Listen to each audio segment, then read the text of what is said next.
The soldiers took Jesus to Golgotha, which means place of the skull. They nailed Jesus to a cross. It was about 9 o'clock in the morning when they nailed him to the cross. On it was a sign that told why he was nailed there. It read, "This is the King of the Jews." People who passed by said terrible things about Jesus. They shook their heads and shouted, "Ha! So you're the one who claimed you could tear down the temple and build it again in 3 days. Save yourself and come down from the cross." The chief priests and the teachers of the law also made fun of Jesus.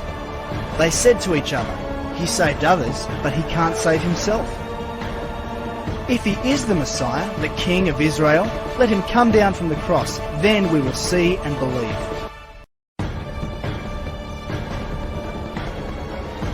About noon, the sky turned dark and stayed that way until around 3 o'clock. Jesus shouted and then died. At once, the curtain in the temple tore in two from top to bottom. A Roman army officer was standing in front of Jesus.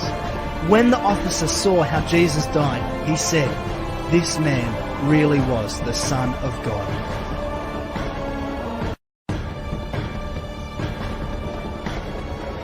After the Sabbath, Mary Magdalene, Salome, and Mary, the mother of James, bought some spices to put on Jesus' body. Very early on Sunday morning, just as the sun was coming up, they went to the tomb. On the way, they were asking each other, "Who will roll the stone away from the entrance for us?" But when they looked, they saw that the stone had already been rolled away, and it was a huge stone.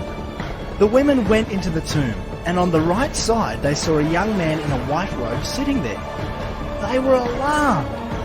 The man said, "Don't be alarmed. You are looking for Jesus from Nazareth, who was nailed to a cross.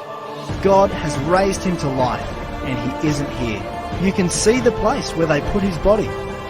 Now go and tell his disciples, especially Peter, that he will go ahead of you to Galilee. You will see him there, just as he told you."